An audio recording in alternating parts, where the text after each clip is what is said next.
Magandang gabi po mga ka-idol. Meron akong ipamahagi sa inyo na kaugalian namin mga igorot. Ganito pong nangyari.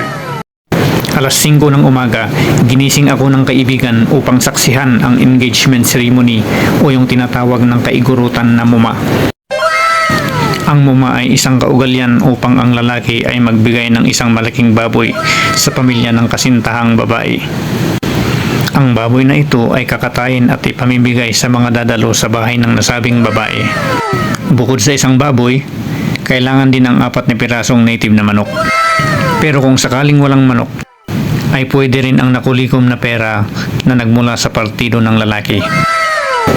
Habang lumalapit ako sa bahay ng aking pupuntahan, ay kitang-kita na ang mga pinsan ng babae na magsidatingan. Papasok na sana ako sa bahay pero nakaharang na yung malaki-laking baboy at patuloy na pinupulpugan. Wala namang tinutukoy kung gaano kalaki ang baboy. Basta't sigurado na lahat ang dadalo ay mabibigyan. Abalang-abala pa rin ang pagpupulpog nila sa baboy kaya't umakyat ako ulit sa kalsada. Katulad ng nakikita nyo, itong mga nakatambay ay mga pinsan ng kasintahan ng lalaki. Abala din ang mga iba sa pagluluto ng kanin para sa mga huli na darating. Ibig sabihin nito ay yung hindi mabibigyan ng karne mamaya dahil huli silang dumating ay sila yung kakain sa bahay ng pamilya ng babae. Sa magkasintahan, bawal muna pumasok o sumali ang lalaki at bawal din kakain ang kasintahang babae habang ginagawa ang seremonyang ito. Ayon kay Kuya Noel na kamag-anak ng babae at nagbigay ng kaalaman tungkol sa kaugalian ng mga igorot, ang muma ay kailangan gawin, professional ka man o hindi, dahil ito ay preparation din o anuman bago magpakasal ang magkasintahan. Nang pumasok ako sa loob ng bahay, ay tapos na palang nahiwa ang karne ng baboy at ginawang pira-piraso para ibigay sa partido ng babae.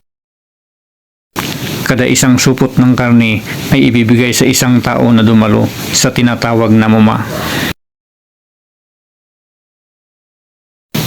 Kitang-kita na maraming nakapila na binibigyan ng karne sa labas ng bahay.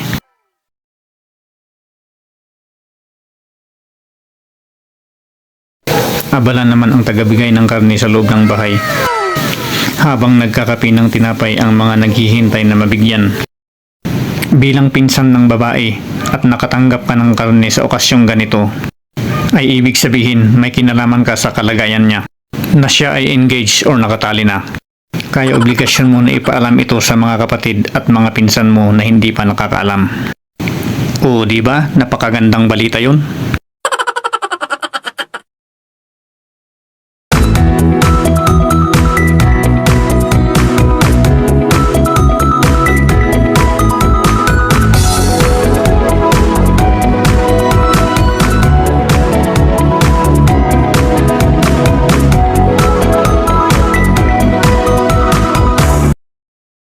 Ang huling kaganapan sa muma ay yung tinatawag na matago.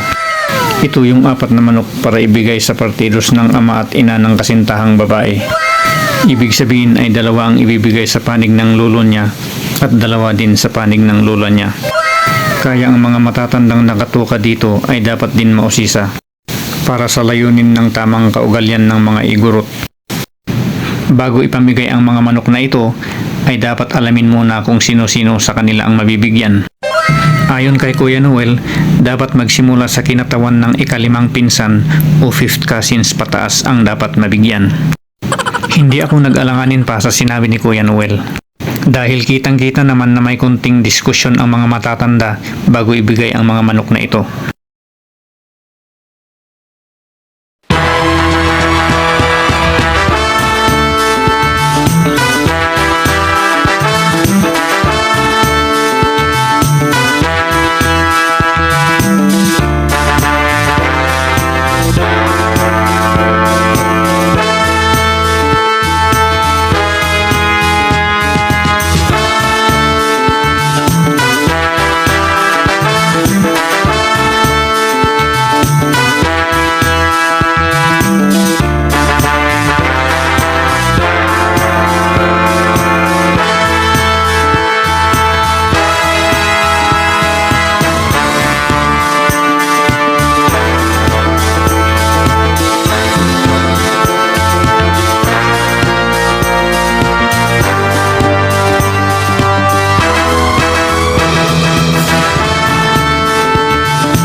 Okay, hanggang dito na lang po tayo mga ka-idol at kita-kits tayo sa susunod na video.